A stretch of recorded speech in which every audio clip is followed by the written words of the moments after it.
Hey everybody, there's a lot of things I want to talk about for this video, a whole bunch of different things. I feel like YouTube's kind of been dead for a while over the last week or so, and I haven't been in front of the camera in a while actually. The Bryan Danielson videos was pretty much just done like maybe about a month ago, so it's been a long time. So there's a whole bunch of things I want to talk about. But the first thing, let's get right down to it. First thing I want to talk about is the Ted Penny Invitational. I finally got around to watching the show. This Ted Penny Invitational from 2004. Now, True Slayer actually put this in his top 5 shows of all time. He actually had it at number 3. So that would pretty much make it, according to his list, the best show that has ever taken place in North America. And yeah, I mean, this was on paper, it's a super stacked show, and it is a good show. It is a great tournament. It's one of the best tournaments I've seen. You get AJ Styles, Samoa Joe, Matt Sydal, Bryan Danielson, Roderick Strong, Austin Aries. I mean, the list goes on and on. Alex Shelley, Chris Sabin, Chris Hero, Mike Quackenbush. I mean, I could go on and on and on with the list. The list is, I mean, as far as any tournament that has ever taken place, this is the most stacked tournament I've ever seen. But, the one problem with the show, in my opinion, is it was just too long. It was 6 discs long, about maybe over 10 hours. I don't know how long it was, but it was about maybe 10 hours of wrestling. And, the non-tournament stuff was kind of hard to sit through. It's a very, very tough tournament to sit through. It took me a whole week to watch this whole thing, but there is a lot of great matches on here. If they just cut out some of the fat and just put the great tournament matches on here without any filler, I mean, I would say without a doubt this is probably the best show to ever take place in North America. I thought it was that good. However, though, there's not like that one match, that one amazing like 5-star match on the show. There's a lot of really, really like good 4-star matches. I would say the first night, Austin Aries and CM Punk. This might have been better than their Death Before Dishonor match. If you take away the aftermath with CM Punk, this might have been the best match. That was a great match. Roderick Strong and Samoa Joe, they had an amazing match on the first night. And then the second night was really, really good too. Too many matches to go over, but it came down to Bryan Danielson, AJ Styles, and Samoa Joe, 3-way dance. A really good match, not as good as the Unbreakable Triple Threat, not at all. Danielson was the first guy to get eliminated. AJ Styles actually ended up winning the Ted Penny Invitational. So yeah, this is a really, really stacked show. I'm just not sure if this would qualify as the greatest show in North American wrestling history, or even the best tournament show that ever took place in North America. I think I might prefer BOLA 2007, maybe slightly over this, because BOLA 2007 just had very, very little filler and just a lot of awesome matches. But yeah, but this is definitely worth a look. It's definitely worth the money. I got it for 22 bucks at Smart Mark Video, which is a great deal because it normally goes for 40. So yeah, that's a Ted Penny Invitational from 2004. Like I said, it's a very, very stacked tournament, and I would recommend it. So yeah, first I just want to talk about a little bit about the NBA first. Carmello Anthony. It appears that he's demanding to be traded. His agent told the Denver Nuggets, do yourself a favor and trade Carmello Anthony. And I really don't understand this at all. And I think the whole LeBron going to Miami is really affecting the rest of the NBA, and I really don't think it's a good thing. I think Carmello should give it one more chance with the Denver Nuggets. This would be his last season under contract. I think it would be, right? Yeah, officially this would be his last season under the previous contract that he signed. And I think they have a good chance to do a lot of things. I don't know about George Karl's health. George Karl, their normal coach, I know he got sick last year, but if he's with them for a whole season, I think they have a good chance of beating the Lakers out of any team in the West, even Oklahoma City. Even though Chauncey Billups is getting old, I still think he's one of the best point guards in the league. And with Chauncey, it seems like he got better as he got older. He got more mature. He got more wiser. He still keeps himself in great shape. They still got Kenny Martin. They still got J.R. Smith. I think Denver has a huge chance of doing some good things this year, and I think it's kind of premature for Carmello to demand a trade right now, because there's a good chance he might go to a situation that's a lot worse. The only teams that are pretty much interested in him or interested in making a deal are the Nets, the Clippers, and possibly the Bobcats. So I mean, he doesn't really have a lot of good options. The Knicks just can't offer Denver anything in return. So yeah, if I were Carmello, I would just give him one more chance with the Nuggets, and then maybe you can make the move to New York and join Chris Paul in New York. I think that would be a better move. I think it would be a mistake if he just demands a trade to anywhere now, because he could be in a worse situation. I don't know. I just don't agree with it. And this whole USA Olympic team, or the FIBA team, I don't know what you want to call it, the international team. Yeah, I mean, I'm not really that high on the team. I think they could have made this team a little bit better, but they the team is showcasing a lot of younger players like Russell Westbrook and guys like that. Kevin Durant's probably the most talented player on the team. Lamar Odom and Chauncey Billups are the team captains. The thing about Odom being on the team, I think is great for the Lakers because Odom usually has a problem with getting back in shape sometimes. Sometimes he's not motivated, but I think him playing on the USA team would just get him ready for the playoffs again. And like I said time and time again, Odom is definitely the X factor for the Lakers because when he plays well, I just think they're unbeatable. So I'm happy that he's actually playing. So I think it'll definitely help him in the long run. Like I said, that's pretty much it for the NBA. I'm excited about the season. Eventually, I'll do an NBA preview. Yeah, this should probably be the rating should be sky high for the NBA this season. Obviously, with the whole LeBron to Miami thing. So yeah. So first, I want to talk about WWE Night of Champions as far as the professional wrestling scene. The mainstream scene. Yeah, I mean, I kind of agree with the fact of them going with the six-pack challenge. I don't see Orton and Sheamus in a singles match really drawing for a Night of Champions. And the thing is, like, if Cena, Wade Barrett, Jericho, Edge, every single match has to be a championship match. So where are you going to put those guys? So it definitely makes a lot of sense. So I kind of figured they would do something like that. The actual match should be good. I'm pretty much expecting Sheamus to retain. I think Orton and Sheamus.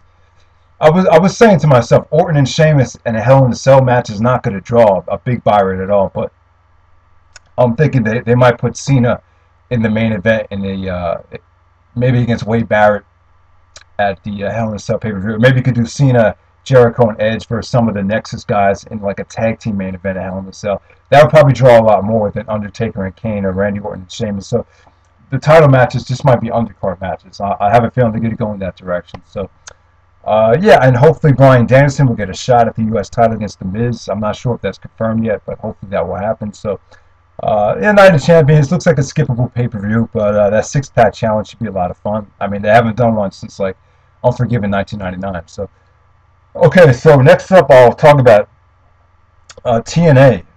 Very, very disappointed with the way they're going with Bound for Glory. And a lot of it, you got to blame Rob Van Dam. I'm not so sure how true to this. Maybe someone could help me out with this. But supposedly, Rob Van Dam got something in his contract where he will be allowed to take 2 months off. And I definitely, that's fine. I know Rob Van Dam likes to have a lot of freedom. He doesn't like to fly back and forth from Florida to California all the time. That's fine. But the thing is, my problem is, you're the champion, and I just think it's kind of a cheap way out, how you're not going to defend the belt and not going to drop the belt clean to somebody just because you want to take a couple months off. I'm a big Rob Van Dam fan, so I can say this. I'm bigger on him probably than anyone else on YouTube. I think he's a great guy, but I don't know. I'm just very, very disappointed. I really felt like TNA really needed to go with Rob Van Dam and Kurt Angle at Bound for Glory. That's the message I wanted to see. But the bright spot is, or the bright thing about this is, it looks like we might be getting Kurt Angle and the Pope. I think that's the direction they're going in, and this could be a huge opportunity for the Pope. Him and Angle could have a great match, and this could really. I think Pope has the potential. I'm a big fan of him. He's got the mic skills, he's got the athleticism, he's got the look, and but he just needs to deliver out there. The last time against AJ Styles, due to the booking, he just wasn't allowed to go out there and show what he could do to his full potential. But I think him against Kurt Angle in the main event of Bound for Glory, he doesn't even have to win the match as long as they just go out there and Angle lets him get his offense and let these guys go out there for 20 minutes and just rock the house. I think Pope will become a huge star. So on the bright spot, Pope, this is definitely his opportunity to shine. So, but yeah, this whole tournament thing, kind of disappointed that they're doing. It's very predictable. I definitely don't see them going with Angle and Kennedy. Jeff Hardy, I don't know. I'm just not feeling him so far. He doesn't seem like he's really into it in TNA. It seems like he's just going through the motions. He doesn't seem like he's in that great of shape anymore. But as far as Rob Van Dam, he'll probably come back and Bound for Glory. Obviously, probably against Abyss. But, maybe Van Dam could get back into the title scene somehow. Maybe he could still, find himself into that main event because he never officially lost the title. I mean, I think it's possible. So, all right, so let me just touch on Ring of Honor really quickly. The last Video Wire was awesome. Tyler Black cut this great heel promo, and I think the first thing you would have thought of is what I was thinking when I saw it. I was like, wow, why didn't they do this sooner? there was no reason to turn Roderick Strong into a heel. Nobody ever turned on Roderick Strong. The only guys that they were turning on Tyler Black before he even lost the belt. So why not just let Tyler Black go full heel like they did with Nigel McGuinness? I really think that was a mistake. I think that would have been they would have been a lot better off going in that direction. Like I said before, there was no reason to turn Roderick heel, and now they're stuck in this fucked up thing where all of a sudden you got to scrap the whole Roderick heel thing, and now it looks like Roderick's going to be a babyface at Glory of Honor, and then Tyler's going to go full heel. So, but yeah, I mean that was an awesome promo by Tyler Black. I thought the David Richards promo was just as good. I just enjoyed it for what it was worth, and yeah, that was a great video wire. And you know, coming up, you have David Richards and Tyler Black in Charlotte. Obviously, Tyler Black's probably going to win this match, but you know, I think there's a chance Davey might win. I think that they might go in that direction, give Davey the belt, and let him head to New Japan for a whole month with the Ring of Honor Championship. It's a small possibility, but I wouldn't say it's that unlikely. Obviously, you got a championship match on pay-per-view. You got to have the title defended, but. So, you know, I mean, that's pretty much it. You know, I'm more interested in the Davey Tyler match than the Roderick Tyler match. I don't know. I would rather actually see a rematch at Glory of Honor, but you know, due to David Richards going to Japan, that just can't happen actually. But all right, let's talk about PWG Battle Los Angeles. This is actually coming up pretty quickly. Actually, it's coming up in a couple weeks. Actually, I think it's next weekend. Battle Los Angeles already. You know, Christopher Danielson has been signed, the Young Bucks, you know, pretty much all the regular guys.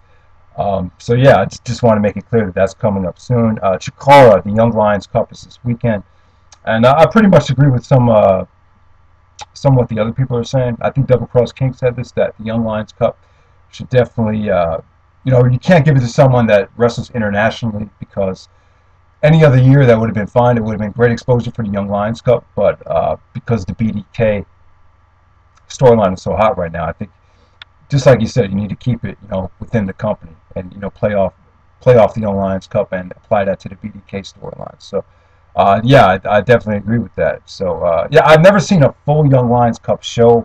I saw Night 3 last year, but I never saw the full show, so I'm not really exactly sure how it works. But yeah, there's a lot of talent coming in. It's like 24 guys that are being brought in for this show. So it should be really, really fun to see. Personally, I think Frightmare should win it. I think this is Frightmare's chance to shine. And, you know, they, instead of just using Eddie Kingston and Quackenbush, you could also use, you know, Frightmare and, you know, some of the younger guys, and, you know, get them involved into this BDK angle as well. So I think that's great. I think some other people have said that as well. So, and, yeah, Chikara, I got around to watching this show. I didn't get around to this show yet. This is supposed to be a really, really good show.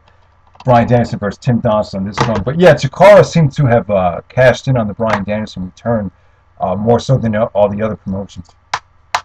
So we must eat Michigan's brain. This show was okay. It was actually kind of mediocre in my opinion. Eddie Kingston and Bryan Danielson, they had a good match. It could have been a lot better, but you know, Claudio got involved and it kind of ended in a little bit of a roll-up. But it's still a good match. I thought the Colony and the Super Smash Brothers had a really, really good match. The main event seemed kind of random to me. It just felt kind of like very, very thrown together. But still good action. The Future is now teaming up with the 3.0 to take on the Unstable and Fist. That was a pretty good main event. And the Soul Touchaz actually defeated the BDK of Claudio and Aries, which I wasn't that big of a fan of, but kind of made sense because Kingston came out to get his revenge. But it was a non-title match. But I just kind of, I don't know, I just didn't like the fact that BDK lost the match. I just didn't think it was kind of necessary. But yeah, I know Shawn of Honor was at this show. I wouldn't really recommend it, but you know, Bryan, like I said, Bryan Danielson. If you want to see Bryan Danielson, Chikara, these are the two shows to get. You know, like I said, Chikara really cashed in on Bryan Danielson's return. Two different shows. Ring of Honor's not going to have any Bryan Danielson. I'm sorry, Ring of Honor's not going to have a chance to cash in on Bryan Danielson. PWG only one show, Evolve only one show, Dragon Gate USA only one show, but Chikara got two, so I give him a lot of credit. So that's pretty much it. Hope you guys enjoyed the video. Okay.